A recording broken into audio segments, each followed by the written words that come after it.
ஹல்லேலூயா. சத்தமா வேலை சொல்லுங்களேன். நீங்களாம் ஆஸ்வதிக்கப்பட்டவர்கள். நீங்க எத்தனை பேர் விசுவாசிக்கிறீங்க? சத்தமா ஒரு ஆமென் சொல்லுங்களேன். ஆஸ்வதிக்கப்பட்டவங்க ஆஸ்வதிக்கப்பட்ட அளவுக்கு ஒரு ஆமென் சொல்லுங்களேன். ஆமா, நான் என்னால உறுதியா சொல்ல முடியும். உங்களோட கையை எந்த மனுஷன் விட்டாலும் அவர் உங்களை விட மாட்டார். ஒரு ஆமென் சொல்லுங்களேன். நம்புறவங்க உங்களை ஏமாத்திட்டு போனாலும், நம்பிக்கை கொடுத்தவங்க அந்த வாக்கை உங்களுக்கு நிறைவேற்றாம போனாலும், அவர் சொல்லிட்டார் அப்படின்னா அவர் நிச்சயம் செய்வார். ஆமென் சொல்லுங்களேன். எத்தனை பேர் நம்புறீங்க இன்னைக்கு ஆண்டவர் ஒரு பெரிய அற்புதத்தை செய்ய போறாரு? எதிர்பாராத நேரத்துல எதிர்பாராத அவரால் செய்ய முடியும் நான் நம்புறேன். இங்க பாருங்க, ஒரே ஒரு நம்பிக்கை மட்டும் நமக்கு என்னைக்குமே இருக்கணும். என்ன நம்பிக்கை அப்படின்னா, அநேக வாக்குத்தத்தத்தை அவர் நமக்கு கொடுத்துருக்கிறாருல்ல. ஒரு சிலர்லாம் நம்ம பைபிளை திறந்தோம்னா பைபிள் ஃபுல்லாக வாக்குத்தத்தம் தட்டையாக இருக்கும். அத்தனை வாக்குத்தத்தம் நம்மளுக்கு கொடுத்துருப்பாரு. அந்த வாக்குத்தத்தம் பைபிளுக்குள்ள இருக்கக்கூடாது, உங்களுக்குள்ள இருக்கணும். ஏன்னா வாக்குத்தத்தத்தை நீங்க உள்ள சுமந்துக்கிட்டீங்க அப்படின்னா அந்த வார்த்தை உங்க வாழ்க்கையில நிச்சயமா கிரியை செய்யும். நீங்க எதனால ஆஸ்வதிக்கப்பட்டவர்கள் உலகம் சொல்லணும் அப்படின்னா, நீங்க வாக்குத்தத்தத்தினால ஆஸ்வதிக்கப்பட்டவர்கள் அது உலகம் சொல்லும். ஒரு ஆமென் சொல்லுங்களேன். மற்றவன் கண்ணுக்கு வேணா அந்த அக்கா லக்ல ஜெயிச்சிருச்சு, அந்த குடும்பம் ஏதோ அதிர்ஷ்டத்துல முன்னாடி வந்துச்சுன்னு தெரியும். ஆனா நான் ஆண்டவருடைய பார்வைக்கு நீங்க வாக்குத்தத்தத்தினால ஆஸ்வதிக்கப்பட்டவர்கள். ஒரு ஆமென் சொல்லுங்களேன். இருக்கிறவங்களை கண்களை முடிக்கும். எல்லாரும் 2 நிமிஷம் எல்லாரும் கண்ணு மூடி இருக்கட்டும். என்னை யாரும் வேடிக்கை பார்க்க வேணாம். ஒருவேளை என்ன தான் வேடிக்கை பார்ப்பேன் அப்படின்னா இங்க வந்து என் பக்கத்தில் நின்றுக்கோங்க. 2 நிமிஷம் வேடிக்கை பார்த்து போய் திருப்பி கண்ணை முடிக்கோங்க. கண்ணை முடிக்கோங்க. கண்ணை மூடி கண்ணை முடிக்கோங்க. ரே ஷேஃப்ரோ லோகோ ஷோத்தோலோ ரே ஃபதானா ரே பிரபா ஹஷாத்தோ ரே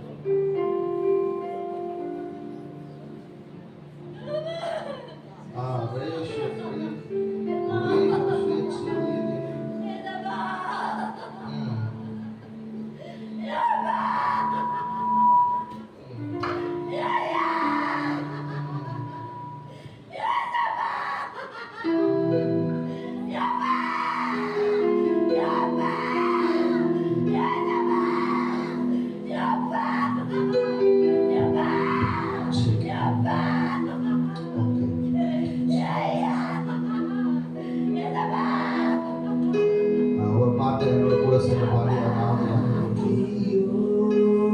நன்றியுள்ள இருதயத்தோடு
ரேஷே ஃப்ரேகே ஷெட்சே ரேப்டுதானா ரேகஷாச்சா நன்றியுள்ள இது இத்தனை மாதங்கள் அதாவது இத்தனை வருடங்களை உங்களை காப்பாத்தி இந்த 2026க்குள்ள கிட்டத்தட்ட இந்த மாசம் ஸ்டார்டிங்ல இருந்து உங்களை எந்த குறையுமே இல்லாம வழிநடத்தி கூட்டிட்டு வர அவரால் முடியும் அப்படின்னா இந்த 2026 முழுமையா உங்க படகு கரை செய்து அவரால் முடியும். உங்களை நட்டாம் தரையாய் தனியா விட்டுட்டு போற தெய்வம் கிடையாது. உங்க ராஃபா ஷேப்ரேகே ஷேச்சோடோ கையை பிடிச்சவர் கையை விட மாட்டாரு. ராகா ஷேச்சே லேதுதானா பேதுருக்கு ஒரு பெரிய நம்பிக்கை இருந்துச்சு. கடலுக்குள்ளேயே முழுகினாலும் என் கையை ஒருத்தர் பிடிக்க மேல காத்துருக்கிறாரு. நான் திருப்பி சொல்றேன், உங்க வாழ்க்கை கடந்து போகாது. உங்க வாழ்க்கை ஏதோ ஒரு வாழ்க்கையா நீங்க வாழ்ந்துட்டு போக மாட்டீங்க. வாயை திறந்து நன்றி உள்ள இதயத்தோட உட்கார்ந்துருந்தீங்க அப்படின்னா இந்த ராத்திரி உங்க வாழ்க்கையில எதையோ ஒரு பெற்றுட்டு போறீங்கன்னு அர்த்தம்.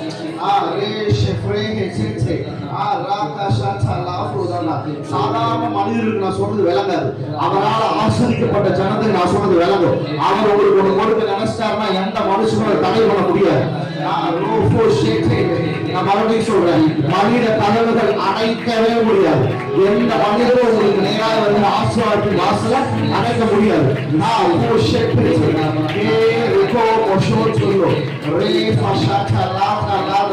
நீங்க விசுவாசிக்கிற விசுவாசத்தின் அளவுல 2026 கைகள் நன்மைகளை ருசி பார்க்கும். நன்மைகளை ருசி பார்க்கும்.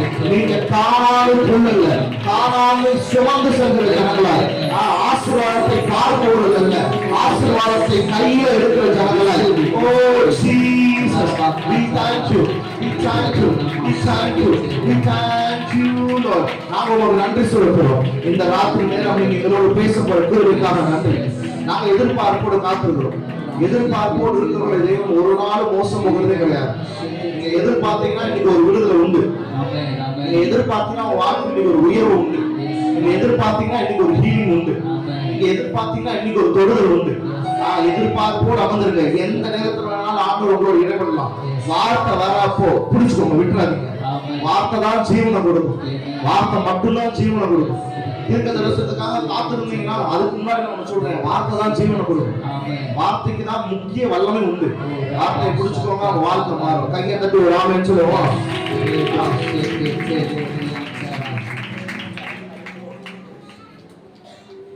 ஹல்லேலூயா. சத்தமா ஒரு ஹல்லேலூயா. பைபிள்ல புதிய ஏற்பாட்டுல சிமியோன் உடனே பைபிள் தொடக்கூடாது. நான் பைபிள் எடுத்து வாசிங்கன்னா மட்டும் பைபிள் தொடரும். பைபிள்ல புதிய ஏற்பாட்டுல சிமியோன் ஒரு மனுஷன் இருக்கிறார். எல்லாத்துக்கும் தெரியும்ல. பரிசுத்த ஆவியானவர் வந்து ஒரு தீர்க்கதரிசனம் சொல்றாரு. சிமியோன் என்ன சொல்றாருன்னா, நீ இயேசுவை பார்க்கிற வரைக்கும் நீ உயிரோட தான் இருப்பன்றாரு. நான் பழைய ஏற்பாட்டுல இருக்கிற சிமியோனை சொல்ல, புதிய ஏற்பாட்டுல இருக்கிற சிமியோனை சொல்றேன். ஒரு ஆமென் சொல்லுங்களேன். பரிசுத்த ஆவியானவரோட பெரிய தீர்க்கதரிசி இந்த உலகத்துல யாரும் கிடையாது. உங்க தனிப்பட்ட வாழ்க்கையில நீங்க ஜெபம் பண்ணும் போது குழந்தைகளை கொஞ்சம் அமைதியா வச்சுக்கோங்க.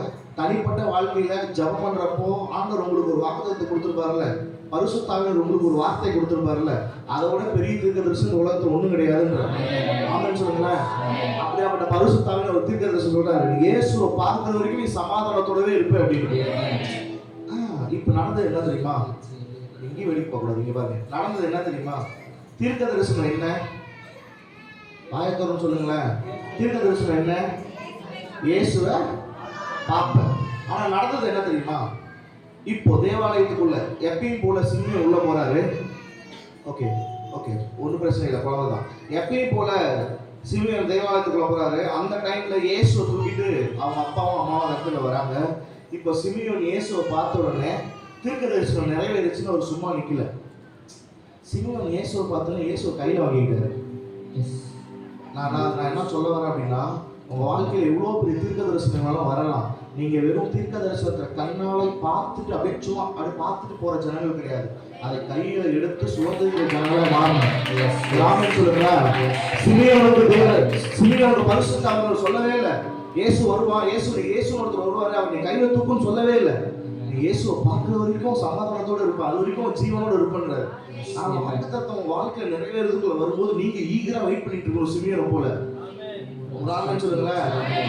நான் திருப்பி சொல்றேன், நீங்க ஆவலா காத்திருந்தீங்க அப்படின்னா ஒரு நிறைவேறுதல் உங்க வாழ்க்கையில வரப்போ அது வெறும் நீங்க கண்ணால பார்த்துட்டு போக மாட்டீங்க, கையில் எடுத்து ருசி பார்த்துட்டு விடுவீங்க. உதாரணம் சொல்லுங்களேன்.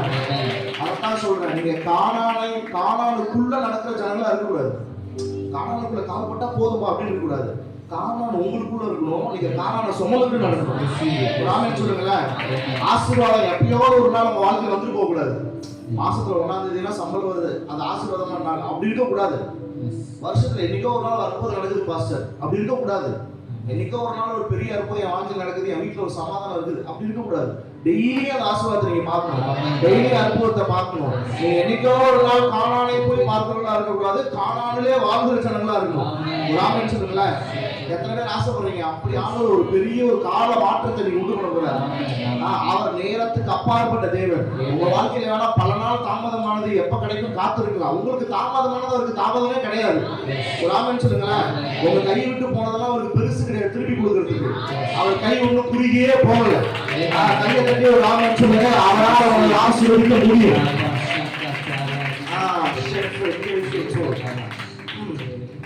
கடவுள் பைபிள்ல அநேக இடத்துல அவரை தன்னை வெளிப்படுத்துகிற விதம் மெய்ப்பனா வெளிப்படுத்தியிருப்பார். நல்ல மெய்ப்பன் தன் நாடுகளுக்காக ஜீவனையே கொடுக்குறான். நம்ம வேதத்துல வாசிக்கிறோம். ஆண்டவர் கடவுள் அநேக இடத்துல பைபிள்ல மெய்ப்பனா வெளிப்படுத்திருக்கிறார்.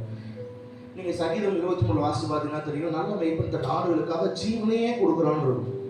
ஸோ நான் இன்னைக்கு ஒரு மெய்ப்பனை தான் அவங்க மத்தியில் கொண்டு வந்து வைக்கணும்னு ஆசைப்படுறேன். எத்தனை பேர் கேட்க ரெடியா இருக்கீங்க?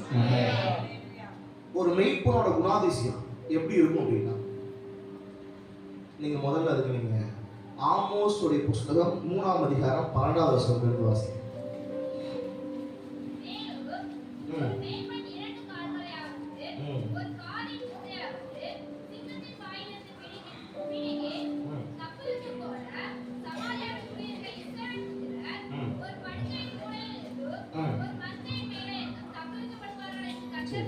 இப்ப மைக்ல படிப்பாங்க. அதுக்கு முன்னாடி நான் ஒரு விஷயத்தை உங்களுக்கு சொல்ல ஆசைப்படுறேன். மெய்ப்பர் ஆமோஸ் அப்படின்ற ஒரு ஆளு நம்மளுக்கு தெரியும், ஒரு தீர்க்கதரிசி. ஆனா அவர் தீர்க்கதரிசியை அழைக்கிறதுக்கு முன்பதாக ஆண்டவரோட மெய்ப்பரை தான் பார்த்தார். ஒரு ஆமன் சொல்லுங்களேன், நீங்க வாசிங்களா தெரியும், உங்க மைக்ல வாசிங்க. மேலும் ஒரு மெய்ப்பன் 2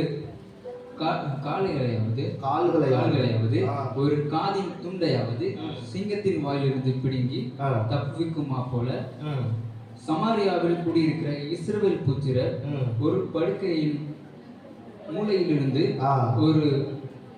ஒரு மஞ்சத்தின் மேலே இருந்து தப்பிக்கப்படுவார்கள் என்று கர்த்தர் சொல்கிறார். இங்க போட்டிருக்க ஒரு மெய்ப்பன் 2 கால்களையாவது ஒரு காதின் துண்டையாவது சிங்கத்தின் வாயிலிருந்து பிடிங்கி தப்பிப்பான் போல. அப்படின்னா என்ன மேட்டர் அப்படின்னா, இந்த வசனத்துக்காக ஒரு பேக்ரவுண்ட் இருக்கு, நான் சொல்ல ஆசைப்படுறேன். இந்த வசனத்துக்கு பின்னாடி ஒரு பேக்ரவுண்ட் தமிழ்ல என்ன தேங்க்யூ பாஸ், ஒரு சம்பவம் இருக்கு. அதனால நான் சொல்றேன். இந்த மந்தை மேய்க்கிற ஜனங்கள்லாம் இருப்பாங்கல்ல, இந்த ஆடு மாடுகள்லாம் மேய்ச்சிட்டு போற ஜனங்கள் இருக்கிறாங்கல்ல, அவங்க என்ன பண்ணுவாங்கன்னா, காலத்துக்கு தகுந்த மாதிரி அவங்க கூடாரத்தை மாற்றி மாற்றி மாற்றி ஒரு மழை பெஞ்சா ஒரு இடத்துக்கும் வெயில் அடிச்சா ஒரு இடத்துக்கும் மாறி மாறி போய் ஆடு மந்தைகளுக்கு ஒரு மந்தையை போட்டு மந்தையை ஆடு மேய்ச்சிட்டு இருப்பாங்க. இதுதான் அவங்களுடைய பொழப்பு. இப்படி அவங்க இருக்கிறப்போ ஒரு நாள் குகையில கொண்டு போய் கிட்டத்தட்ட நைட்லாம் போய் அந்த ஆடுகளை தங்க வைக்கணும் அப்படின்னா ஒரு வலை போட முடியாது. குகையில போயிட்டு ஆட்டை அடைச்சி அந்த குகைக்கு வெளியே முட்களையோ இல்லை நெருப்பையோ பற்ற வச்சு ஆடு வெளியே வரக்கூடாதுன்னு சொல்லி பாதுகாத்து கொள்வாங்க. இது வரைக்கும் புரியுதா? புரியுதா? புரியுதா? புரியுதா? வாயை திறந்து புரியுதுன்னா புரியுதுன்னு சொல்லாங்க. புரியுது. Thank you thank you. ஏன் நான் சொல்றேன்னா, நான் இதை கதை பேசிட்டு போயிடக்கூடாது, உங்க இருதயத்துக்குள்ள போகணும். ஆமான்னு சொல்லுங்களேன். இப்போ அந்த ஆடுகள்லாம் அந்த புகையில அடைச்சிட்டு அந்த என்ட்ரன்ஸ்ல ஒரு நெருப்பையோ இல்லை ஃபயரையோ போட்டாங்கன்னா, நெருப்பையோ முள்ளையோ போட்டாங்கன்னா ஆடு தப்பிச்சு வெளியே வராது, ஆடு மிஸ் ஆகி போகாது. இப்படிதான் மேய்ப்பர்கள் பாதுகாத்துப்பாங்க. என்னதான் நெருப்பை போட்டு பாதுகாத்தாலும், என்னதான் முள்ளை போட்டு பாதுகாத்தாலும் எப்படியோ ஒரு ஆடு தப்பிச்சு போயிடும். இது ஆட்டு மந்தைகள் நடக்கிற ஒரு விஷயம். ஆடு வச்சிருக்கிறது நல்லாவே தெரியும். எப்படியாவது ஒரு ஆடு தொலைஞ்சு போய் அதை கண்டுபிடிக்கணும், போய் ஆகும். அந்த மாதிரி அந்த ஆடு தப்பிச்சு போயிடும். எப்படியாவது ஒரு சின்ன கேப்லயாவது அந்த ஆடு தப்பிச்சு ஓடி போயிடும்.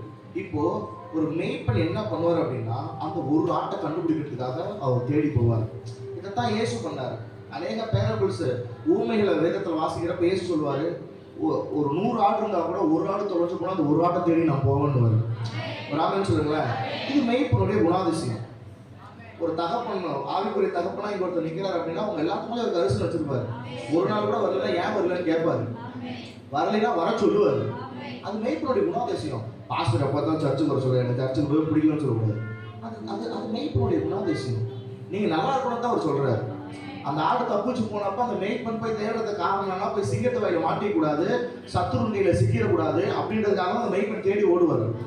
ஒரு ஆமென் சொல்லுங்களேன். இதுதான் வந்து ஒரு மெய்ப்பனுடைய குணாதிசயம். ஒருவேளை அந்த இப்போ ஒருவேளை அந்த தப்பிச்சு போன ஒரு ஆடு இப்படி ஓடுதுன்னு வச்சுக்கோங்களேன், மெய்ப்பன் என்ன பண்ணுவாருன்னா அந்த ஆட்டோடைய கால் தடம் எங்கெங்கெல்லாம் போதோ அதை ஃபாலோ பண்ணியே போவார். நான் சொல்றது உங்களுக்கு விளங்குதா? சூப்பர். அந்த ஆட்டோடைய கால் தடம் எந்தெந்த பகுதிகளெல்லாம் போதோ அந்தந்த பகுதியில் அவர் வேகமாக அந்த ஆட்டை தொடர்ந்து போவார். இன் பிட்வீன்ல அவர் அந்த ஆட்டை கால் தடத்தை தொடர்ந்து போயிட்டே இருக்கும்போது சென்டர்ல இன்னொரு கால் தடம் தெரியும், அது சிங்கத்தின் கால் தடம். ஏன்னா அந்த ஆட்டை பிடிக்கிறதுக்காக சிங்கம் அதை தொடர்ந்து போச்சு அவர் கண்டுபிடிச்சிட்டாருன்னா, சிங்கத்தோட கால் தடத்தை பார்த்துட்டாருன்னா அந்த மெய்ப்பனுடைய ஓட்டத்தை வேகமாக ஓடாருப்பி அந்த ஆட்டை தப்பிக்க பண்ணுவார். ஒருவேளை அந்த சிங்கம் வந்து அந்த ஆட்டை சாப்பிட்டுட்டாலோ இல்லை கடிச்சிட்டாலோ, அதுதான் அந்த வசனம். அந்த வசனத்தை மறுபடியும் பண்ணிக்கிறேன். மேலும் ஒரு மெய்ப்பன் 2 கால்கள். ஒருவேளை அந்த ஆட்டை வந்து சிங்கம் கடிச்சிட்டு 2 கால் ஒரு காது துண்டாவது பாக்கி இருந்தா கூட அதுக்காக கூட அந்த மெய்ப்பன் சண்டை போடுவாராம். நான் சொல்றது உங்களுக்கு விளங்குதா? நான் சொல்றது புரியுங்களா? திருப்பி சொல்றேன். அந்த ஆடு தப்பிச்சு போனப்போ அந்த ஆட்டை தொடர்ந்து போகிறப்ப அந்த ஆட்டை ஒருவேளை சிங்கம் அடிச்சுட்டாலோ, சிங்கம் அதை சாப்பிட்டு மிச்சம் 2 கால் ஒரு காது மட்டுமே பாக்கி இருந்தா கூட அதுக்காக அந்த மெய்ப்பன் சண்டை போட்டு அதை வாங்குவாராம், அதை மீட்டெடுப்பாராம். ஏன் அப்படின்னா எதுக்கு மெய்ப்பன் அப்படி பண்ணணும்? நம்மளா இருந்தா அப்படி பண்ணுவோமா? ஆடே செத்து போச்சு, 2 கால் தான், 2 கால் விட்டுட்டு வாங்க போலான்னு வந்துடும். ஆனா மெய்ப்பன் அப்படி விட மாட்டாரு. ராமன் சொல்லல, அவருக்கு 2 கால் ஒரு காது மட்டுமே பாக்கி இருந்தாலும் பரவாயில்ல, அவர் சிங்கத்தை கொண்டு அந்த மீட்டு எடுத்துட்டு வருவார். ஒரு ராமன் சொல்லுங்கள. நான் திருப்பி சொல்றேன், உங்களுடைய சொந்த மிஸ்டேக்லயோ இல்லை நீங்க ஏதோ ஒரு பாவத்திலையோ இல்லை எல்லாம் முடிஞ்சு போச்சு, இதுக்கு மேலே ஒன்றும் இல்லை, நான் உயிரோடு இருக்கிறதே வேஸ்ட்டு அப்படின்னு நீங்க நினைச்சீங்கன்னா, ஆண்டவர் இன்னைக்கு உங்களுக்கு சொல்றாரு, உங்களுக்காக ஒரு யுத்தம் பண்ண ரெடி ஆகிட்டாரு. உங்களுக்காக யார் வந்து நிற்கிறீனாலும் பரவாயில்ல, நான் வந்து நிற்கிறேன்னு அவர் சொல்றாரு. எப்படி பாருங்க, மாஸ்டர் நான் பெரிய பிரச்சனையில மாட்டிக்கிட்டேன், நான் பெரிய பாவத்துல மாட்டிக்கிட்டேன், என் கூட ஒரு வேளை நிற்க மாட்டேறான், பரவாயில்ல, உங்ககிட்ட 2 கால் ஒரு காலி துண்டு தான் பாக்கி இருந்தாலும் பரவாயில்ல, உனக்காக நான் வந்து நிற்பேன்னு அவர் சொல்றாரு. ஒரு ஆமென் சொல்லுங்களேன். மனுஷன் அந்த நேரத்தில் பண்ணிருப்போம். ஒரு மனுஷனா இப்ப அந்த சுச்சுவேஷன், ஒரு ஆடுக்கு மாட்டிட்டு ஒரு காலோ 2 காலோ ஒரு காது மட்டுமே பாக்கி இருக்கு அப்படின்னா, ஒரு மனுஷன் என்ன சொல்லிருப்போம், முடிஞ்சு போச்சு, அவ்வளவுதான், இனிமேல் வளர்ச்சி கிடையாது, அவ்வளவுதான், அந்த ஆட்டோட காரியம் அவ்வளவுதான், அந்த ஆட்டோட நிலைமையை முடிஞ்சு போச்சு அப்படின்னு சொல்லியிருப்போம். ஆனா மெய்ப்பன் அப்படி சொல்ல மாட்டார். ஒரு ஆமென் சொல்லுங்களேன். மற்றவனுக்கு வேணா அது முடிஞ்சு போன அனுபவமா தெரியலாம், இந்த குழந்தைய கொஞ்சம் வெளியில் கூட்டு போய் அமைதிப்படுத்துங்க, மற்றவனுக்கு வேணா அது முடிஞ்சு போன அனுபவமா தெரியலாம். ஆனா கடவுளுக்கு அப்படி நினைக்க மாட்டாரு. உங்க வாழ்க்கையில எது முடிஞ்சு போச்சுன்னு நீங்க நினைச்சாலும் சரி, உங்க வாழ்க்கையில இதுக்கு மேல இதுல என்னால வளர்ச்சி பார்க்க முடியாதுன்னு நீங்க நினைச்சாலும் சரி, இல்ல உங்க வாழ்க்கையில இதுக்கப்புறம் என்னால ஒண்ணுமே முடியாது பாஸ்டர், அவ்வளவுதான், என் கூட யாருமே நிக்கல, எல்லாருமே நீ விட்டுட்டு போயிட்டாங்க, இதுக்கு மேல என் வாழ்க்கையில வளர்ச்சி பார்க்க முடியாதுன்னு சொல்லிட்டாங்க, மிச்சம் இவ்வளவுதான் இருக்கு, இதை வச்சு நீ என்ன பண்ணுவேன்னு கேட்கறாங்க. அப்படி ஒரு நாள் நீங்க உட்கார்ந்ததுனாலும் சரி, நான் சொல்றேன், உங்களுக்காக ஒரு மெய்ப்பன் உயுத்தம் பண்ணுவார், உங்களுக்காக ஒரு மெய்ப்பன் இறங்கி வருவார். கையை கட்டி ஒரு ஆமென் சொல்லுங்க. எத்தனை சொல்ல முடியும், என் தேவன் என்னை விட்டு கொடுக்க மாட்டார் அப்படின்னு? எத்தனை சொல்ல முடியும், என் தேவன் என்னை விட்டு கொடுக்க பக்கத்துல வா சொல்லுங்க, என் தேவன் விட்டு கொடுக்க மாட்டாருன்னு சொல்லுங்க. பக்கத்துல வா சொல்லுங்க, என் தேவன் விட்டு கொடுக்க மாட்டார். நிறைய நேரத்துல நம்ம வேணா அந்த நம்பிக்கை இழந்துருவோம், அவ்வளவுதான், ஆண்டவர் விட்டாரு போல, ஆண்டவர் கை விட்டாரு போல அப்படின்னு. ஆனா அவர் விட மாட்டாருன்றா. ஒரு ஆமென் சொல்லுங்களேன். சில டைம்ல 2 கால் ஒரு காது மாதிரி தான் மிச்சம் ஏதாவது இருக்கும் நம்ம வாழ்க்கையில, அதை வச்சு என்ன பண்றதுன்னே தெரியாம முடிச்சுட்டு இருக்கோம். கரெக்டா? நிறைய நேரத்தில் நம்மளே நம்ம விட்டு கொடுத்துருவோம். எத்தனை நேரம் அதோட அனுபவத்துக்குலாம் போயிருக்கீங்க? ஒரு கட்டத்துக்கு மேலே உங்களால் ஒன்றும் பண்ண முடியாது, போதும்பா, இதுக்கு மேலே நம்ம என்ன பண்ண போறோம்? நீங்களே வேணா ஒரு சில நேரத்தில் உங்களை விட்டு கொடுத்துடலாம், ஆனா கடவுள் உங்களை விட்டு கொடுக்கவே மாட்டார். கடவுள் உங்களை ஒரு இடத்துல யாருக்கிட்டையும் விட்டு கொடுக்க மாட்டார். ராமன் சொல்லுங்கள, எந்த மனிதர்கள் உங்களை விட்டு சென்றாலும், எந்த உறவினர்கள் உங்களை மறந்து போனாலும், தேவன் உங்களை மறக்க மாட்டார், தேவன் உங்களை விட்டு கொடுக்க மாட்டார். நீங்க நம்புறீங்க அப்படின்னா அதை அப்படியே நடக்கும் வாழ்க்கை. பைபிள்ல யோனா அப்படின்ற ஒரு மனுஷன் இருக்கிறான். யோனா குறித்து நீங்க நிறைய பிரசங்கங்கள் கேட்டிருப்பீங்க, பிரசங்கத்தையும் எடுத்திருப்பீங்க. யோனா ஒரு நாட்டை விட்டு இன்னொரு நாட்டுக்கு ஓடுறாப்புல, கப்பல் ஓடி போய் அடியில படுத்துக்கிட்டா, புயல் அடிக்குது, கப்பல் முழுகிற மாதிரி ஸ்டேஜ் போயிருது. சுத்தி இருக்கிறலாம் என்ன பிரச்சனைன்னு பாக்குறப்போ ஃபைனலா இவர் தூங்கிட்டு ரேஞ்ச் வர்றாரு, நான் தான், என்னாலதான் பிரச்சனை, என்னை தூக்கி கடல்ல போட்டுருங்க, அவங்க பிரச்சனை எல்லாம் அமைதியில் ஆயிரும். ஒருவேளை யோனா ஏன் அப்படி சொல்லணும், கொஞ்சம் யோசிச்சு பாருங்களேன்.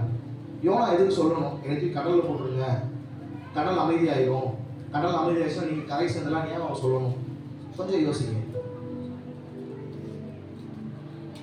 ஏன் அவன் அப்படி சொல்லணும்? ஒரு நிமிஷம் யோசி. எதுக்கு அந்த வேர்டு அவன் யோனா சொல்லணும்? யோனா சொல்லாமல் இருக்கலாம்ல. நான் தப்பு பண்ணிட்டேன், என்னை கொண்டு போய் கரையில் விட்டுருங்க, இல்லை படகு வேற ஏதாவது படகுல என்னை ஏற்றி விட்டுருங்க, நான் போயிடுறேன்.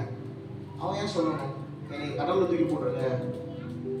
ஏன்னா யோனா நினைச்சிட்டான், நான் கடவுளை விட்டு ஓடி வந்துட்டேன், என் மேலே கடவுள் கோபமாக இருக்கிறாரு, என் மேலே கடவுள் ரொம்ப கோபமாக இருக்கிறாரு, அதனால என் கோபம் உங்களை பாதிக்க வேணாம், என்னை தூக்கி கடலில் போட்டிருக்கேன், ஆண்டவர் என் மேலே இருக்க கோபத்தை என்ன பழி வாங்கிடுவாருன்னு அவன் நினைச்சிட்டான். இதுதான் உண்மை. யோனாவோட வாழ்க்கையில ஒரு ஹோப்புமே இல்லை, ஒரு நம்பிக்கையுமே இல்லாத ஒரு நிலைமை. கடவுள் என்னை காப்பாற்றவே மாட்டாருன்னு ஒரு நிலைமைக்குள்ள யோனா போயிட்டான். என்னை தூக்கி போட்டுங்க, நான் செத்துறேன், நீங்க சந்தோஷமா இருங்கன்றான். நான் சொல்றேன், ஆண்டவர் எனக்கு படிக்கிறப்ப எனக்கு ஒரு உணர்வு கொடுத்தாரு. என்னன்னா, அவன் தான் நினைச்சிருப்பான், என் வாழ்க்கை முடிஞ்சு போச்சு, என் ஊழியம் முடிஞ்சு போச்சு, நான் எல்லாமே பண்ணது முடிஞ்சு போச்சு, நான் கடலுக்குள்ள போய் சாக போறேன்னு நினைச்சிருப்பான். என் கூட நீங்க சாக வேணாம், நான் சாகுறேன், நீங்க பொழைச்சிக்கோங்கன்னு சொன்ன யோனாக்கு ஆண்டவர் சொல்றாரு. யோனாக்கு கர்த்தர் ஒரு சர்ப்ரைஸை கொடுக்குறாரு. என்ன தெரியுமா? அவன் லைஃப்பை முடிச்சுட்டான், அவன் ரெடியா இருந்தாலும் கடவுள் ரெடியா இல்லை. என்னை தூக்கி போட்டுருங்க, கடலை என்னை கொன்று, கடலில் விழுந்தனே நான் காலியாயிருவேன், அவ்வளோதான் முடிச்சிடும்னு நினைச்ச யோனா ரெடியா இருந்தாலும் கடவுள் ரெடியா இல்லை. நான் திருப்பி சொல்றேன், உங்களை காப்பாற்றுறதுக்காக ஆண்டவர் ஒரு மீன்களை கட்டளை எப்பவுமே வச்சிருப்பாரு. ராமன் சொல்லுங்களேன், சத்தமா ராமன் சொல்லுங்களேன். 3 நாள் அந்த யோனா 3 நாள் அவன் அந்த மீன் வயிற்றில் இருந்ததுக்கு காரணம் 3 நாள் வெளியே வரான். அது கிட்டத்தட்ட ரிசர்வேஷனுக்கு ஈக்குவலா பார்க்கப்படுது. 3 நாள் மீன் வயிற்றிலிருந்து வெளியே வந்தது. ஒரு ராமன் சொல்லுங்களேன். எந்த இடத்துல யோனாவோட வாழ்க்கை முடிஞ்சு போச்சு, கடவுள் என் மேல கோபமா இருக்கிறாரு, கடவுள் என் மேல கிருபை எடுத்துட்டாருன்னு நினைச்சானோ, மறுபடியும் ஆண்டவர் வாழ்க்கையில் அவனோட வேலையை ஆரம்பிக்கிறாரு, அவன் ஓட்டத்தை ஆரம்பிக்கிறாரு. நான் சொல்றேன், முடிஞ்சு போச்சு நீங்க நினைச்ச எல்லா வட்டிலும் கர்த்தருக்கு ஒரு புதிய ஓட்டத்தை ஆரம்பிக்கிறது போல. சத்தமா ஒரு ராமன் சொல்லுங்களேன். சத்தமா ஒரு ராமன் சொல்லுங்களேன். கடவுள் நம்ம மேல வச்சிருக்கிற கனவும் ட்ரீமும் பிளானும் ரொம்ப பெருசு. அவர் ஒரு நாள் அதை கேன்சல் பண்ண மாட்டாரு. நீங்க உங்க வாழ்க்கையில் எதெல்லாம் பெரிய திட்டத்தை வச்சிருக்கிறீங்களோ, நான் படிச்சு இப்படிலாம் ஆக போறேன், நான் ஊழியத்தில் இதெல்லாம் செய்ய போறேன், என் பிள்ளை வளர்ந்து இவ்வளவு பண்ண போறா, என் சபை பெருசா கட்டி நான் அதை விட கடவுள் பெரிய பிளான் வச்சிருக்காங்க. அவர் திட்டம் அதை விட பெருசு. அவருடைய உங்க கனவோட அவர் கனவு ரொம்ப பெருசு. அவர் ஒரு நாள் அதை கேன்சல் பண்ண மாட்டார். என்னைக்குமே நினைச்சாதீங்க ஆண்டவர் என்கிட்ட ஒன்று எடுத்துடுவாருன்னு. ஆண்டவர் எடுக்க மாட்டார், அவர் கொடுத்துதான் செய்வார். ஒரு ஆண்டவர் சொல்லுங்களேன், உங்கள்கிட்ட இருந்து ஒன்று பறிச்சதான் அவர் கடவுள்னு உங்களுக்கு காட்டணும்னு அவசியமே இல்லை. நிறைய பேர் சொல்லுவாங்க ஆண்டவனுக்கு வியாதி கொடுத்துட்டாருன்னு, அவர் கொடுக்க மாட்டாரு. ஆண்டவர் நல்லவர். அவங்க அப்பா எப்படி பிள்ளைக்கு கெடுதல் நினைப்பாரு. நீங்க நினைப்பீங்களா அவங்க பிள்ளைக்கு கெடுதல்? நீங்க நினைப்பீங்களா அவங்க பிள்ளைக்கு கெடுதல் நினைப்பீங்களா? பொருளாதாரம் நீங்களும் நாளுமே ஒரு பிள்ளைக்கு நல்லது நினைக்கணும்னு ஆசைப்போ உலகத்தை படிச்ச கடவுள் அவர் எப்படி கெட்டதை நினைப்பாரு? ஒரு ஆகன்னு சொல்லுங்களேன். அவர் உங்க வாழ்க்கையில முடிந்து போன எல்லா காரியத்தையும் அவரால் தொடக்க வைக்க முடியும். நான் விசுவாசிக்கிறாரு. எலியா அப்படின்ற ஒரு பெரிய தீர்க்கதரிசி, எலியான்ற ஒரு பெரிய தீர்க்கதரிசி சொல்றான், ஆண்டவரே என்னை கொன்றுங்க போதுன்றான். நான் முற்பிதாக்களை காட்டிலும் நல்லவன் அல்ல, என்னை கொன்றுங்கன்றான். பைபிள் படிச்சீங்கன்னா உங்களுக்கு தெரியும், நான் முற்பதாக்கள் ரொம்ப நல்லவங்க, அவங்கள மாதிரி இல்லை, எனக்கு போதும், என்னை முடிச்சிருங்கன்றான். போய் ஒரு இடத்துல படுத்துட்டான். போதும் சாமி எனக்கு வாழ்க்கை போதும் ஒரு இடத்துல படுத்தப்போ தேவதூதன் இறங்கி அந்த இடத்துல வரும் நம்மளால பார்க்க முடியும். அவனை எழுப்பி அவனுக்கு ஆகாரத்தை கொடுத்து அந்த தேவதூதன் சொல்றான், உன் பிரயாணத்தின் தூரம் அதிகம், நீ ஆயத்தப்படுன்றான். நான் திருப்பி சொல்றேன், நீங்க அவ்வளவுதான் முடிஞ்சிருச்சுன்னு நினைச்ச இடத்துல உங்களுக்கு அப்பதான் ஓட்டமே ஆரம்பிக்குதுன்னு சத்தமா ராமன் சொல்லுங்களேன். நீங்க எந்த இடத்துல உங்க ஓட்டத்தை நீங்க முடிஞ்சு போக போகுதுன்னு நீங்க நினைக்கிறீங்களோ அது உங்க பார்வைக்கு, அது உங்களுடைய கண்ணுக்கு, அது உங்க மனுஷ கண்ணுக்கு. ஆனா கடவுளுடைய கண்ணுக்கு நீங்க அப்பதான் ஆரம்பிக்க போறீங்க. ராமன் சொல்லுங்களேன். செத்து போயிடும் நினைச்ச எலியாக்கு ஒரு தேவதூதன் சொல்றான், ஆயத்தப்படுங்க. ஒரு ராமன் சொல்லுங்க. இதுதான் மெய்ப்பனுடைய உள்ளமே. அவர் எந்த இடத்துலயும் உங்களை தனியா விட்டுட்டு போற ஆள் கிடையாது. ஒரு ராமன் சொல்லுங்களேன். எத்தனை பேருக்கு தெரியும் இளைய குமாரனுடைய கதை பைபிள்ல? கெட்ட குமாரன் கிடையாது, குமாரன்னாவே நல்லவன் தான், அது இளைய குமாரன் கதை. ராமன் சொல்லுங்களேன். கெட்ட குமாரன் சொல்லக்கூடாது, குமாரன் என்னைக்குமே நல்லவர் தான். ஒரு ராமன் சொல்லுங்களேன். இளைய குமாரனோட கதையில சொத்தை பாதி வாங்கிட்டு அவர் கிளம்பிடுறாப்புல, தூரமா போய் சந்தோஷமா இருக்கான், வாழ்க்கையில உள்ள எல்லாத்தையும் என்ஜாய் பண்ணிட்டு அவன் சந்தோஷமா இருக்கான். ஆனா அவன் போறதுக்கு முன்னாடி அந்த வீட்டோட நிலைமையை கொஞ்சம் யோசிச்சு பாருங்களேன்.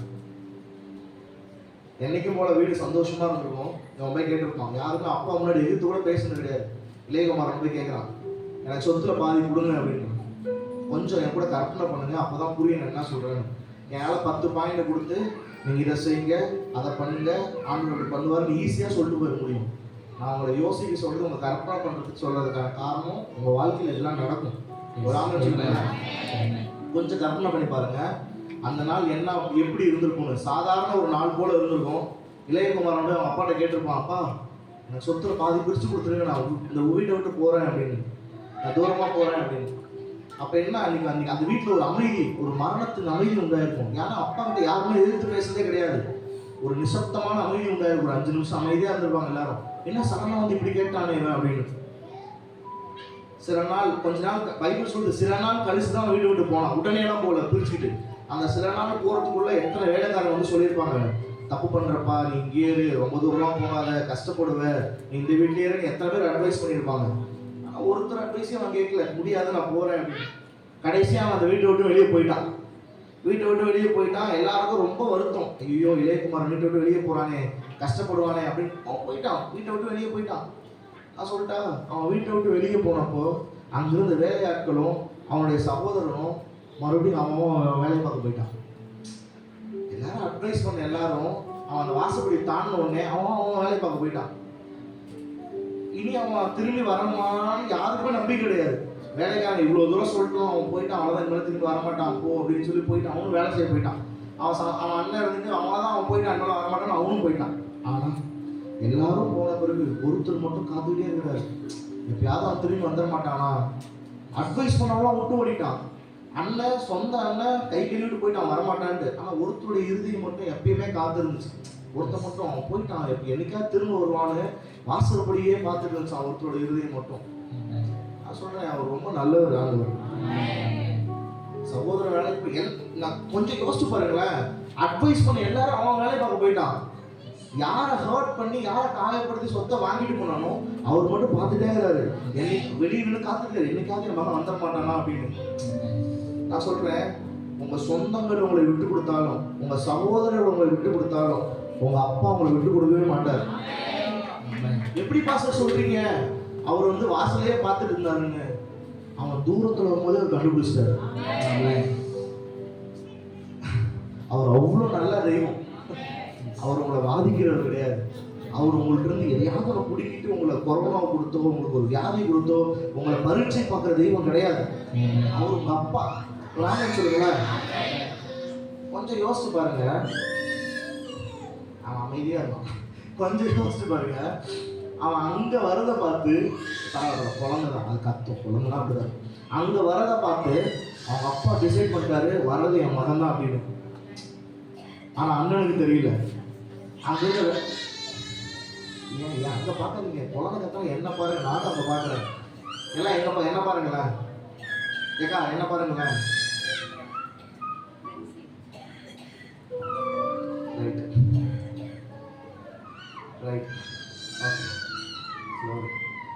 சுத்தி இருந்த வேலைக்காரனுக்கு தெரியல, தூரத்துல வர்றது இளையகுமாரன் தான். ஆனா அப்பா கிட்ட இருந்துருச்சு. இத்தனைக்கும் பைபிள் சொல்லுது, அவனுடைய வஸ்திரமே மாறி போயிருந்துச்சு, உடம்பெல்லாம் அழுக்கு, அடையாளமே தெரியல. ஆனா அப்பா மட்டும் கண்டுபிடிச்சார், வர்றது பையன் தான். அதோட உங்களை யார் மறந்தாலும் மறக்காத ஒருவர் இன்னைக்கு உங்க மத்தியில் இருக்கிறார். கையை கட்டி வாங்கிக்கோங்க. உங்களை எந்த இடத்துல விட்டு கொடுக்காத ஒரு தெய்வம். நிறைய பேர் கேட்கலாம், நிறைய பேர் கேட்டுருக்கலாம். ரெண்டு காலம் ஒரே ஒரு காது மட்டும்தான் வச்சிருக்கு அந்த ஆட்டுக்கு. எந்த மெய்ப்பனாலும் போய் சிங்கத்து வாயிட்ட சண்டை போட்டு சிங்கத்தை கொண்டு மீட்டு எடுத்துட்டு வருவானா? என் மெய்ப்பன் வருவார் எனக்காக. அவருடைய எதையுமே அவர் விட்டு கொடுக்க மாட்டார். சொல்லுங்களேன், நிச்சயமா மனுஷன் சொல்லியிருப்பான். மனுஷன் அந்த இடத்துல தான் சொல்லியிருப்பான். நான் அன்னைக்கே சொன்னேன், ஆட்டை பத்திரமா பார்த்துக்கோ, அங்க போகாத அப்படின்னு. பாரு, 2 காது 1 காது தான் இருக்குது. ஒருவேளை மனுஷன் அந்த இடத்துல இருந்து மெய்ப்பனுக்கு பதிலாக மனுஷன் அந்த இடத்துல இருந்து போய் அந்த ஆட்டை காப்பாத்துனா நிச்சயம் போயிருக்க மாட்டான். ஏன்னா தான் உயிரை கொடுக்கறதுக்கு யாருக்கும் மனசு வராது. ஒரு ஆமென் சொல்லுங்களேன். நிறைய டைலாக் வேணா பேசலாம், உனக்காக நான் உயிரே கொடுக்குறேன், உனக்காக நான் ஜீவனையும் கொடுக்குறேன், முடியாது. ஆனா உங்களுக்காக உண்மையா உயிரை கொடுத்தவர் மட்டும்தான். அவர் அவ்வளவு நல்ல மெய்ப்பன். ஒரு ஆமென் சொல்லுங்களேன். ஏன் ஆண்டவர் அப்படி பண்ணணும்? ஏன் ஆண்டவர் மனுஷனை போல இல்லை? ஆண்டவர் எதுக்கு ரெண்டு காலம் ஒரு காதுக்கு எதுக்கு அவர் சண்டை போடணும் மெனக்கெட்டு போய்? ஏன்னா அவர் ரட்சகர், அவர் மீட்பர், அவர் வல்லமை உள்ள சிருஷ்டிகர். ஒரு ஆள் சொல்லுங்களேன், அவரால் இல்லாதவர்களை இருக்கிறது போல அவரால் அழைக்க முடியும். அவர் இழந்தவர்களை திருப்ப புதுசா அவங்க கையில கொடுக்கவும் முடியும். கை இல்லைன்னா அவரால் கையை கொண்டு வர முடியும். நம்புறீங்களா? கண்ணு காதுல பிரச்சனைனா அவரால் புதுசா ஒரு ஆர்கனையே கிரியேட் பண்ண முடியும். அவரால் நீங்க விசுவாசிச்சீங்கன்னா நிச்சயம் அந்த அற்புதத்தை பார்ப்பீங்க. அதாவது சொல்லுங்களேன்,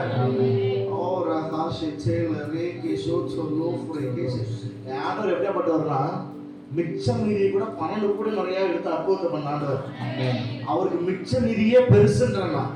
யாராவது உங்களை குறைவா பார்க்கறாங்க, ஏளனமாய் பார்க்கறாங்க, நீங்க செய்யற வேலையை வச்சும் நீங்க வாழ்க்கை தரத்தை வச்சு உங்களை இழிவா பார்க்கறாங்கன்னா நான் சொல்றேன், ஆண்டவர் உங்களை தான் அற்புதமாவே மாற்ற போறாரு. ஒரு ஆமென் சொல்லுங்களேன். யோவான் 6 வாசிக்கிறோம்ல, 5 அப்பத்தை 2 மீனை வச்சு 5000 பேருக்கு போஷிச்சு வச்சாராம். அவர் அற்புதத்தை செஞ்சாரு அப்படின்னா எந்த மனுஷனாலும் யோசிச்சு கூட பார்க்க முடியாத அளவுக்கு ஒரு அற்புதத்தை செய்ய முடியும். ஒரு ஆமென் சொல்லுங்களேன். அந்த 6:12 வாசிங்களா? யோவான் 6:12. அவர்கள் திருப்தி அடைந்த பின்பு அவர் தம்முடைய சீஷர்களை நோக்கி, ஒன்றும் சேதமாய் போகாதபடிக்கு மீதியான துணிக்கைகளை சேர்த்து வையுங்கள் என்றார். நான் சொல்றேன், ஒண்ணுமே சேதப்படாத அளவுக்கு மீதியான மிச்சம் மீதி துணிக்கைகளை சேர்த்து வைங்கன்னு அவர் சொல்றதுக்கான காரணம் என்னன்னா, நிறைய நேரத்துல நிறைய பேர் சொல்லி கேள்விப்பட்டிருப்பீங்கல்ல, நான் என்னை யூஸ் பண்ணிட்டாங்க, நான் வந்து எப்படி சொல்றது, சில்லு சில்லா உடைச்சிட்டாங்க, என்ன என் இருதயம் உடஞ்சு போச்சு, 100 துண்டா என் இருதயம் உடஞ்சிருக்குதுன்னு சொல்லி கேள்விப்பட்டிருப்பீங்கல்ல. அப்படியாப்பட்ட ஒரு நிலைமையில் இருந்தா கூட உங்களை அற்புதமா அவரால் மாற்ற முடியும். ஒரு ஆமென் சொல்லுங்களேன். ரேகேஷ், எத்தனை பேர் நம்புறீங்க இன்னைக்கு ஒரு பெரிய அற்புதம் வாழ்க்கை நடக்க போறது?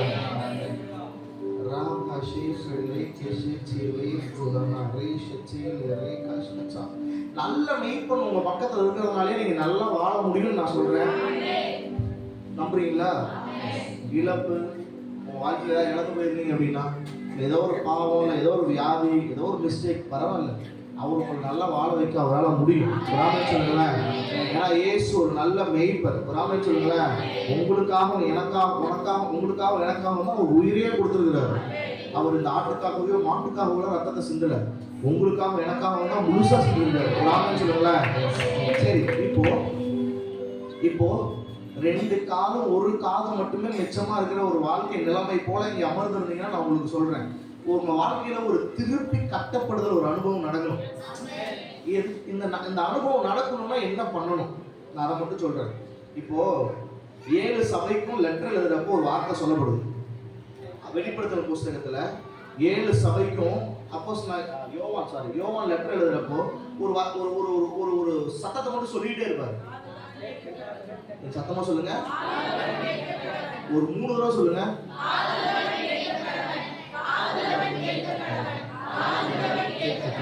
எங்கேயாவது காதுகள் உள்ளவன் கேட்க கடவுள் இருக்கா? இப்ப புரியுதா? அந்த ப்ளூரல்ல கிடையாது, சிங்குலர்ல இருக்கு. உங்கள்கிட்ட 2 காலும் 1 காது மட்டும் மிச்சம் இருந்தாலே போதும். காதுல கேட்கிற வார்த்தை வாழ்க்கையை மாற்றும். நீங்க அந்த செவி கொடுத்து இப்பயும் புரிஞ்சிருக்காது ஒரு சில. நான் திருப்பி சொல்றேன், எதுக்கு அந்த மெய்ப்பன் சொல்றேன், 2 காது 1 காது மட்டும் மிச்சம் இருந்தா அந்த ஆட்டை நான் மீட்டு உயிரோட கூட்டிட்டு வருவேன், அந்த ஆட்டு சிங்கத்தை சாப்பிடுச்சு அதை மிச்சம் எடுத்துட்டு வருவேன்னு சொன்னது காரணம் என்னன்னா, நம்ம கிட்ட 1 காது இருந்து அந்த 1 காதுல கேட்கிற தீர்க்க தரிசனத்தின் மேலேயும் அந்த வாக்குத்தத்தத்தின் மீதையும் நம்ம ஆவுக்குரிய 2 கால்ல ஸ்ட்ராங்கா நின்றுட்டோம் அப்படின்னா நம்ம வாழ்க்கை மாறிடும். சத்தமா ஒரு ஆமென் சொல்லுங்களா. நீங்க கடவுளுடைய வார்த்தைக்கு செவி கொடுக்கும் போது கர்த்தர் உங்க வாழ்க்கையை திருப்பி கட்டுவார். சார், மனுஷன் கட்ட முடியாதுன்னு சொன்ன எல்லாருக்கும் அவரால் கட்ட முடியும். உன் குடும்பம் முடிஞ்சு போச்சு, இனிமேல் உன் வாழ்க்கையில உயர்வு வராது யாராவது சொல்லியிருந்தானா இன்னைக்கு வாயை திறந்து சொல்லுங்க, அவர் நாமத்துல என் வாழ்க்கை கட்டப்படும். வாயை திறந்து சொல்லுங்க, அவர் நாமத்துல என் வாழ்க்கை கட்டப்படும். சொன்னவங்களுக்கு மட்டும் இந்த 2027 உங்க வாழ்க்கை நிச்சயம் கட்டப்பட்டிருக்கும். சாட்சியா நீங்க எழுதி எனக்கு லெட்டர் எழுதுவீங்க. ஒரு ஆமென் சொல்லுங்க. மத்தேயு 13:15 வாசிங்களா? மத்தேயு புஸ்தகம் 13ஆம் அதிகாரம் 15வது வசனம். நான் எடுத்துக்கிறேன். 13ஆம் அதிகாரம் 15ஆம் வசனம். இந்த ஜனங்கள் கண்களினால் காணாமலும் காதுகளினால் கேளாமலும் இருதயத்தினால் உணர்ந்து மனம் திரும்பாமலும் நான் அவர்களை ஆரோக்கியமாக்கும் அளவும் இருக்கும்படியாக அவர்களிடம் கொடுத்திருந்தது. காதால் மந்தமாய் கேட்டு. இப்ப இந்த வசனத்தை படிக்கிறப்ப கொஞ்சம் ஒரு மாதிரி இங்க எங்கேயோ போயிட்டு வர மாதிரி இருக்கும். நான் சிம்பிளா சொல்றேன். கண்ணால பார்க்காம காதால கேட்காம அதை மனசால உணரல அப்படின்னா, கண்ணுல பார்க்காம காதுல கேட்காம மனசுல உணரல அப்படின்னா மனம் திரும்புதல் உங்க வாழ்க்கையில வராது. நீங்க காதுல கேட்டு அதை இருதயத்துல உணர்வுலாம் இருக்கணும். அதனாலதான் நான் உங்களை குணமாக்குறேன். அழகா இருக்க வசனத்தை நான் திருப்பி படிக்கிறேன். இந்த ஜனங்கள் கண்களினால் காணாமலும் காதுகளினால் கேளாமலும் இருதயத்தினால் உணர்ந்து மனம் திரும்பாமலும் நான் அவர்களை ஆரோக்கியமாக்கும் இருக்கும்படியாக அவர்கள் இருதயம் கொளுத்திருக்கிறது.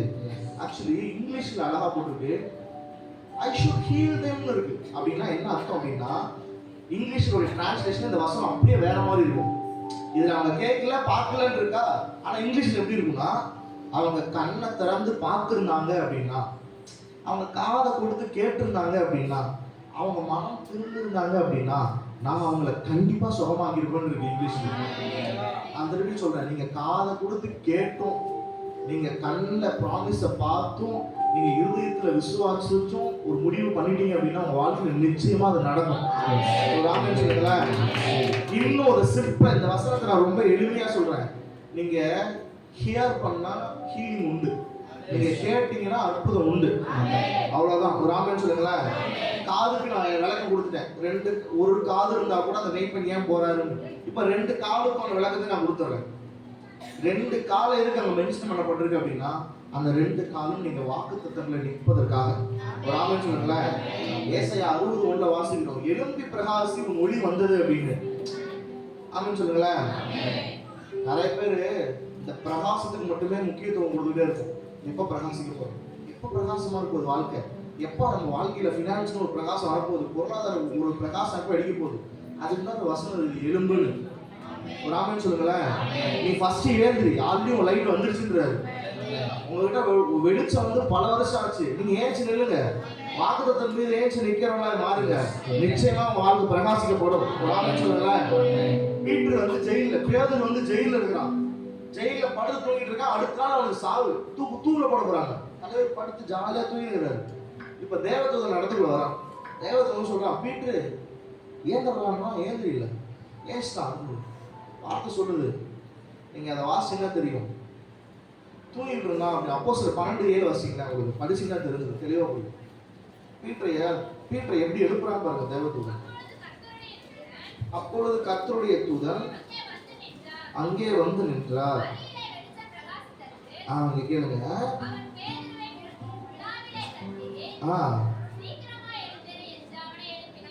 வார்த்தை வந்து ஆல்ரெடி பிரகாசிக்க ஆரம்பிச்சிருச்சு. தூங்கிட்டு இருக்கிற ஆளு இப்ப தேவதூதன் தட்டி எழுப்புற விழாலே அடிச்சு அப்படின்னா, இந்த இடத்துல ஓங்கி ரெண்டிடுச்சு. ஏந்தர்றா ஏந்தர்ஸ் என்ன சொல்றான் அப்படின்னா, அவன் துணியை போடு, செருப்பை போடு, உன்னுடைய பிளான் ஆக்டிவேட் ஆயிடுச்சு, கிளம்பிடான்றான்.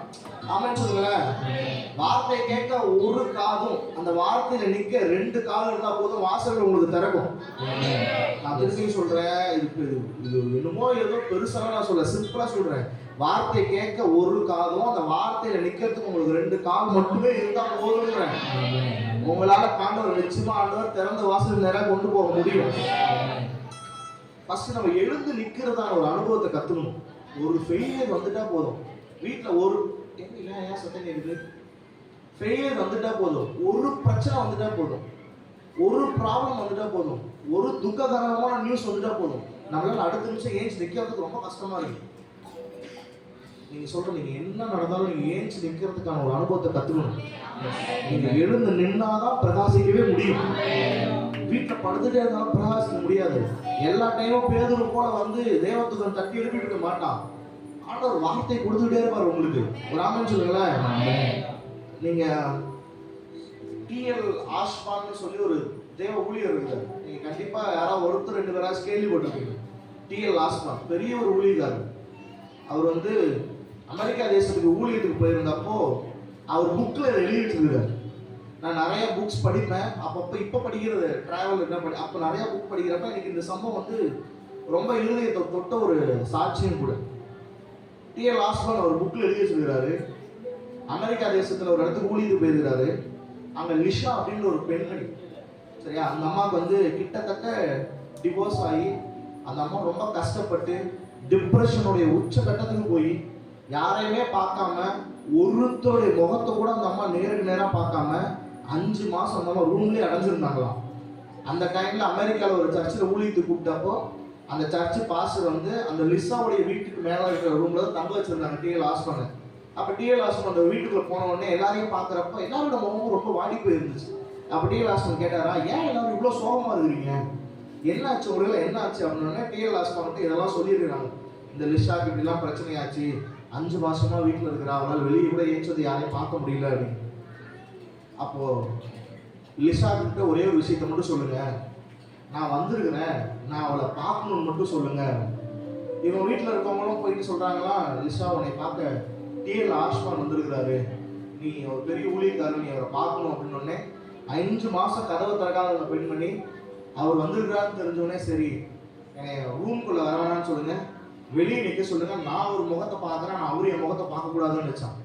அந்த அம்மா அவ்வளோ டிப்ரெஷன்ல. நீங்க இந்த டிப்ரெஷன் ஒரு விஷயத்தை சாதாரணமாக எடுத்துறாதீங்க. அது பெரிய ஒரு வியாதி. அது யார் வாழ்க்கையிலுமே இருக்கக்கூடாது. எந்த ஒரு உடம்புலையுமே அந்த டிப்ரெஷன் இருக்கக்கூடாது. அது இப்போ யாருக்காவது இருந்துச்சுன்னா அது ஏன் சொன்னாலும் வெளியே போயிட்டு அப்படி ரொம்ப அந்த அம்மா டிப்ரெஷனோட உச்சக்கட்டத்தில் வந்து டிஎல் ஆஸ்பான் முகத்தை கூட பார்க்காம டிஎல் ஆஸ்பான் முகத்தை மட்டும் பார்த்து அவர் என் முகத்தை பார்க்கக்கூடாது, ஆனால் அவர் நான் அவரை பார்க்கலான்னு நினைச்சான். அப்போ டிஎல் ஆஸ்பான் ஒரே வார்த்தை தான் சொன்னார், லிசா நீ ஏஞ்சி வெளியே வரணும், நீ வெளியே வந்தாதான் உன்னால் அற்புதத்தை பார்க்க முடியும், நீ வீட்டுக்குள்ளேயே அடைஞ்சிருந்தீங்கன்னா உன்னால் அற்புதத்தை பார்க்க முடியாது, நீ வெளியில வா, உனக்காக ஆண்டவர் என்ன செய்யறான்னு நீ பாரு அப்படின்னப்போ லிஷாவுக்கு ஒரு மாதிரி ஒரு உணர்வு உள்ள பரிசுத்த உணர்வு கொடுத்தாரு. ஏன் நம்ம வீட்லயே இருக்கணும், சரி நம்ம வெளியே தான் போய் பார்க்கலாமே என்ன நடக்குதுன்னு அப்படின்னு சொல்லி அடுத்த நாள் லிஷா ஒரு முடிவெடுத்து சரி இந்த விஷயத்த நம்ம என்ன நடக்குதுன்னு பார்ப்போம் அப்படின்னு சொல்லி லிஷா அடுத்த நாள் ஆலயத்துக்குள்ள சர்ச்சுக்குள்ள போனாலும். போனதுக்கப்புறம் லிஷாவோட வாழ்க்கையில் ஒரு புது எனர்ஜி வந்துருச்சு. அவர் புக்கில் எழுதியிருக்காரு, லிஷாவோட வாழ்க்கையில் புது எனர்ஜி வந்துச்சு. அவர் சபைக்குள்ள வந்த உடனே நீங்க நம்ப மாட்டீங்க, எந்த குடும்பமால உடைக்கப்பட்டு எந்த ஒரு கல்யாண வாழ்க்கையில கஷ்டப்பட்டு டிப்ரெஷனுடைய உச்சகட்டத்துக்கு அந்த அவன் போனாலும் அவன் வாழ்க்கை அப்படியே தலைகீழாக மாறி அநேக குடும்பங்களை கட்டுகிற ஒரு பெரிய ஊழியத்தை அந்த அம்மா செஞ்சுட்டு ஒரு நாளும் நீங்க முடிஞ்சு போச்சுன்னு நினைக்காதீங்க.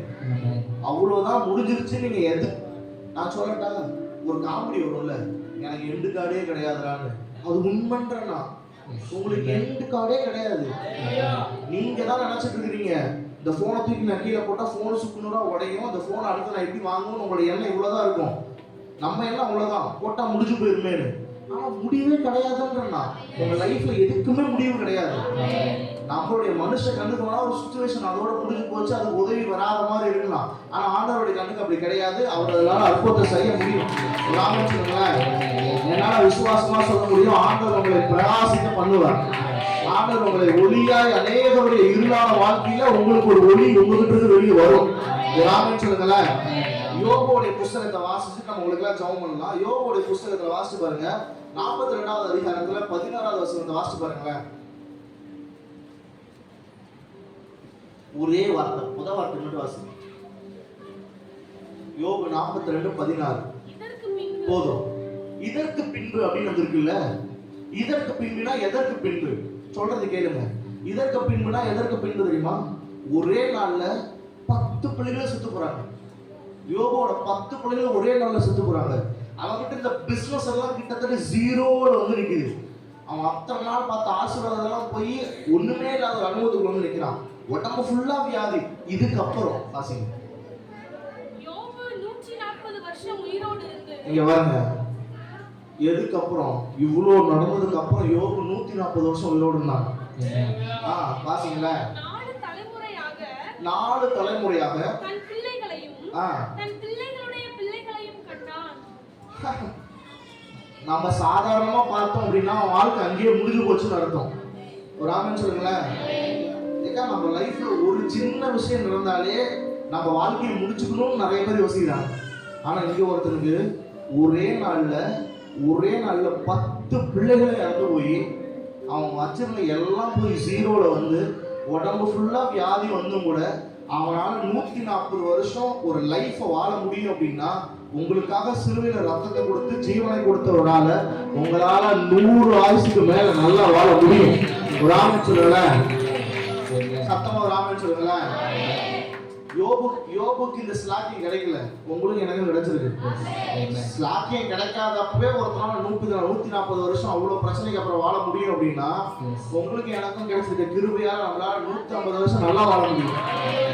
நான் சொல்றேன், இங்க இருக்கிற யாரும் அந்த ஜீவன் உங்களுக்கு இந்த 150 வருஷத்துக்கு மேல ஆனவங்க வாழ வைப்பார் நம்புறவங்க மட்டும் கையெழுத்து ராமன் சொல்லுங்க. இந்த இளவயது மரணங்கள்ல இயேசு நாமத்துல ஒளியிடும். கையெழுத்து ராமன் சொல்லுங்க. விசுவாசமா ராமன் சொல்லுங்க. எல்லாரும் ஏன் சொல்லுவோங்க. ஏன் சொல்லிட்டு ஒரே ஒரு பகுதி மட்டும் வாசிச்சுட்டு நம்ம எல்லாம் பிரேயருக்குள்ள போகலாம்.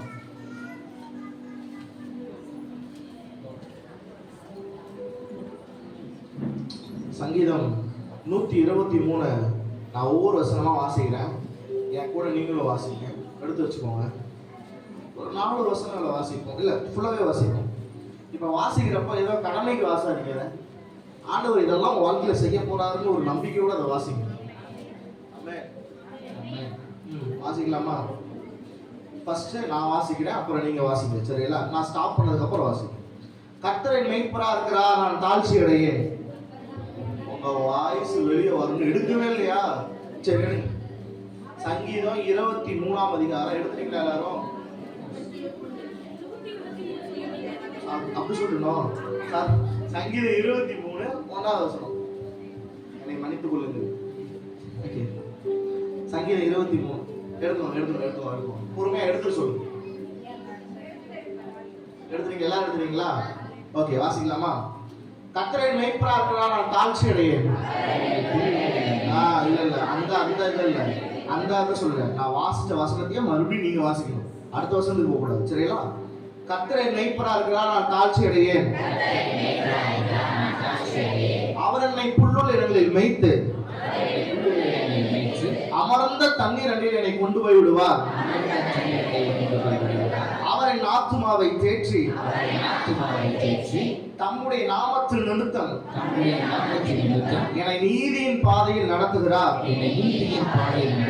நான் மரண இருளின் பள்ளத்தாக்கில் நடந்தாலும் பொல்லாப்புக்கு பயப்படேன். தேவரீர் என்னோடு கூட இருக்கிறீர். உமது கோலும் உமது தடியும் என்னை தேற்றும்.